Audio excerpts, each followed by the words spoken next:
Hi everyone, it's Emily here, and as you can tell by this video, I'm feeling moody, I'm feeling not great, I feel really pissed. And the annoying thing is that I thought I could do a video about why my anxiety gets so bad every time, like before I go for a weekend away. And I was going to talk about it, but you know what, I might as well talk about it, maybe like later on in this video or not, but we'll just see what happens. So before I tell you this, I'm just hoping that you all won't think of me as a spoiled brat. You won't think of me as a bad person and how grateful I should be. And yes, I am a very grateful person. I'm a very good person. That's what the worst part about having anxiety is, like when it tells you you're not a good person, you're a horrible person, and you have to try and say to yourself, oh, I'm a good person, but no, it doesn't seem to work. So yeah, my weekend away, it ended in a massive disaster, which was meant to be a good one. So this is obviously what happened. So just before I went away for a weekend, this is what the plan was. Me, my sister and her partner, we were going to go to Horsham, obviously for a particular reason, which I'd rather not say, because you're probably all going to think, oh my god, she's such a stalker. I could be, but no, I don't. You know, do something as stupid as that. So, and apparently just shortly like before we was meant to go, I started feeling a bit iffy about it, because my sister's partner, he drives a lot, and obviously from Horsham to his place is quite a long way. And every time that we usually go to long places, my guilt really does set in. So I feel terrible about it. I feel like, oh, I shouldn't have, you know, said, let's do this. But he seemed okay about it. And the annoying thing is that we had a talk about this, because I did say to him, I'm feeling a bit iffy about it. I don't know if you can manage the driving. I don't know if you can even cope with it, because I feel like every time that we go to these long places, I end up feeling bad. And my sister's always like, oh, thank you, baby, thank you. And then that's when my guilt, you know, suddenly kicks in. And the problem is that he moans. He does actually like moan a little bit. And when we was like making that journey to Horsham, oh my god, when we was like getting a bit closer by, oh my god, there were hundreds of, like, there were like 10 roundabouts, literally one after another in a short space of time. And it was absolutely ridiculous. It was absolutely crazy. And the annoying thing is that he does not listen.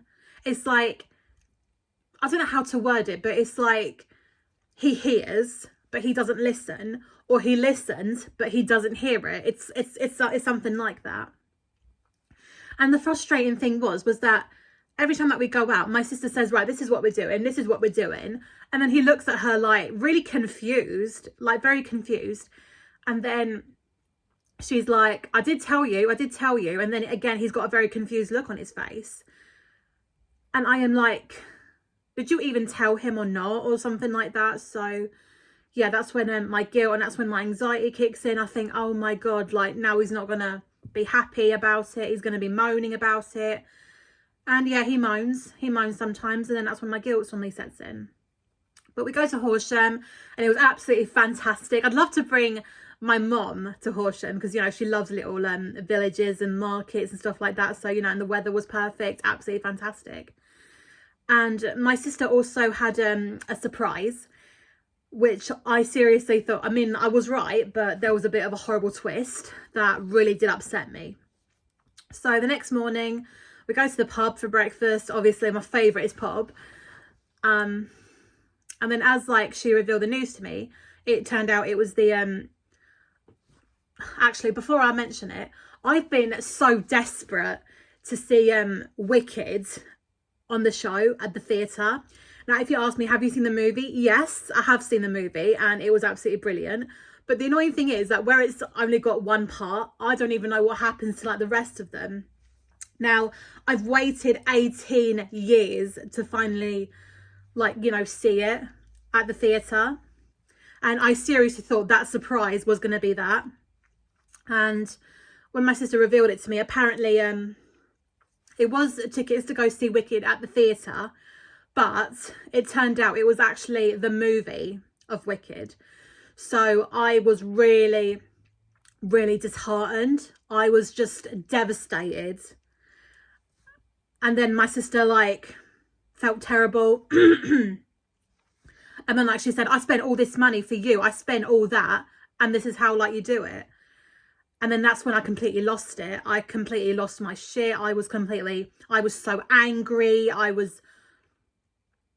said to her, like, you know, because like the problem was, like, you know, we spoke about it. I told her 1,000 times, like, because when she saw like the movie Wicked, oh my God, she absolutely loved it. Because is so obsessed with it. So, you know, I said to her 1,000 times, you know, let's go see it at the theatre. Let's go to London and see it at the theatre.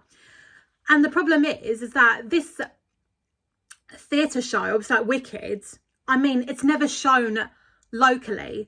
Not even in my local theatre, not the one that closed down a few years ago. It's literally like nowhere. It's only down in London, and it's absolutely ridiculous. It's absolutely pathetic. And so, yeah, you know, we spoke about doing it. We said, you know, let's do it. And at first she thought it was the actual show, but no. And then like, as soon as like, she booked it, she realised it was actually like the movie. So yeah, I was extremely devastated because I thought, wow, 18 years of like hoping and, you know, having the decency to go down to London, see it in the show, only to realise it's not that. So she called me a spoilt brat. And that's, again, when I completely lost it. Because honestly, being called a spoilt brat really hurts. Because I work, you know, I help my mum. I clean, I iron. I can't cook at all. So I don't know why that put that finger up. Yeah, and I help my mum out a lot because obviously, you know, she's moved out, so I have to take full responsibility and everything. And the annoying thing is, like, whenever my mum comes home, she's always moaning about, you know, this person, that person. I have to sit down and listen to it. And no matter how many times I try and like relax her and be like, make her like see sense, again, she just doesn't understand it. So again, that's frustrating. And I introduced her to like the musical Six, and you know, she became so obsessed with it that a few months later she goes to London and sees it with a partner. So I'm pretty sure that makes you realise, you know what, I'm not a spoiled brat. I had a right to be upset. So, but yeah, do you think that was a bit unfair? So yeah, and it has made me realise, you know what, I don't want to celebrate. I don't want to celebrate Easter with my family next week. I don't even want to do it.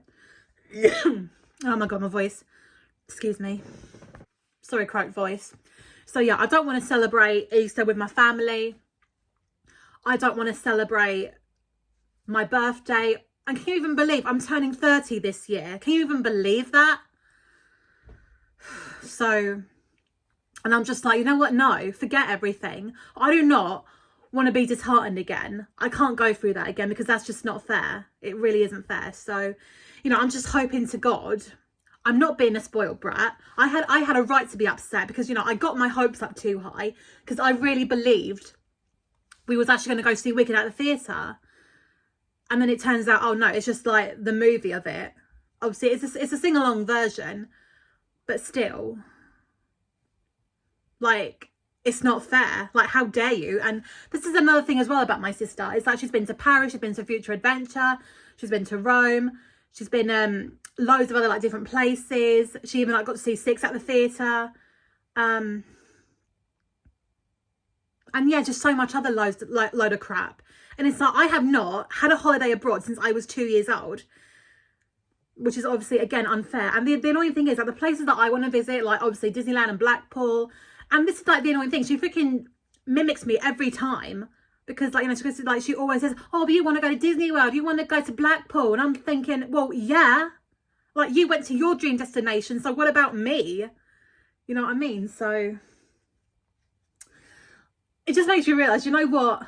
I don't need my family. I seriously need a bloke who would understand my point on this. But, yeah, and it's funny because I spoke to my mum about this, and I spoke to my aunt about this as well. And they said to me the exact same thing. They said, you're not a spoiled brat. You care so deeply, and which is true. And I do put others before me. So, yeah. So yeah, and I am a good person. I'm a very good person. You know, I do think of others. I do worry about people. And of course, the annoying thing is, I try and say to myself, right, I'm gonna like look after myself. I'm not gonna care about others, because again, what the heck am I doing to myself? I'm not doing myself any favours. So yeah. Anyway, guys, I also thought I would talk to you about why my anxiety, again, like, triggers me physically and so badly shortly before I go. Now, if you ask me, did it play up again? Yes, it did. But not as bad. Definitely not as bad. And this time it was the tightness in like the chest, and it was feeling achy, and it was feeling awful, and of course like the breathless and everything. So yeah, but this is what I finally have come up with a solution as to why these things keep happening. So I remember when I was about 12 or I was about 12 years old at the time. I got back into contact with my dad, and sometimes we would stay over his. So we did it for about one night, which was good. It was okay. There was like no trauma or anything, absolutely nothing bad. But whenever we stayed for 2 nights, that's when it got so difficult. Now, again, there was no trauma with my dad, absolutely like nothing at all. But what I did struggle was the homesickness. It was absolutely awful, the homesickness. And the sad truth is that there would be like moments where I'd be like sitting down, and I'd be trying so hard not to cry, because I was missing my mom. I missed home. I missed sleeping in my own bed. And I think what I do not address is what happens if I go for a weekend away, staying over at my sister's, and then all of a sudden it comes back. And I feel like what I kept doing was I kept blocking what happened at my dad's is not going to happen here, because it's very different.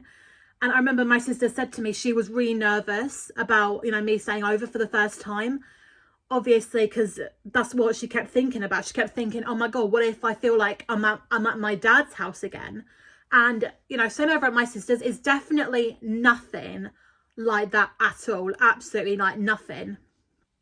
Absolutely nothing. So, and I feel like this is again what I kept doing. I kept blocking like the past, because it's completely different now. But yeah, I seriously think it was that. But then again, this is like another problem I also have. It's like, I feel like another thing is that it's the guilt. I feel guilty for like leaving my mom behind. And I feel bad for leaving my cat, which is stupid again, but this just shows how truly kind-hearted I am. And I hate being too kind-hearted. You know, sometimes I wish I could just be a bit more tougher, but no. And it's just annoying, because I feel like I'm seriously at my wit's end with everything. I don't want to celebrate anymore. I mean, the annoying thing is that with my family, I mean, like with my aunt and my cousins, they've asked us to come to like the Southend on Sea, and also like go to SeaWorld. Now, I really want to, but the problem is that my aunt and her 2 kids, obviously my cousins, they're both autistic, and they are partially disabled. And obviously their driver is amazing, but he doesn't really socialise, which is quite sad really. And, you know, he does all like the driving, and I don't think there'd be any room in like the car. So, you know, obviously my sister's partner like said that, you know, he'll be driving us to the Southend. But from here, obviously like from my home to the Southend, it's about a 2-hour drive. And I thought, there is no way on this earth that he would ever do that, because I mean I can't handle the moaning, I can't handle the guilt I will feel. And worst of all, my mom does not like the motorway. You know, she gets really scared, and it's just frustrating really. So I'm just like, there's no point on doing it. And the annoying thing is that I thought about this earlier this morning. I was like, do you know what? If I don't make plans, if I say I don't want to do anything anymore, then I know I am safe from being disheartened. I am safe from getting upset or getting really angry and like losing it, which is stupid, I know. So yeah, I don't know what's going to happen. I mean, they are meant to be coming this weekend. I think, no, don't tell, like, it's next weekend, obviously, you know, because it's Easter Sunday and everything. And I'm at that point where I'm like, do you know what? I'm not going to get my hopes up. They might not come. And if they don't, then I'm going to be like, well, I told you, didn't I? I freaking told you so. And now, yeah, but hopefully, if they do come, I can hopefully talk to my aunt about this, talk about how I'm feeling, and then tell him about my sister's partner, about how he moans a lot and about how I keep feeling bad about him and stuff like that. So, and then hopefully we'll just make some decisions about how we're going to work this out. So, because, you know, I miss not going to the beach. I mean, I miss not going to Brighton. And it's frustrating because it's like my mom keeps saying, oh, you know, like when the summer comes out, we'll definitely make some plans. But there's just no time because like we're always working or we're too knackered or like there's no point. We just don't have the decency to do it. So yeah, it really sucks. Anyway, guys, I will see you guys very soon, hopefully, for another exciting video. There will be an Easter one coming up next week. I'm not going to reveal it just yet.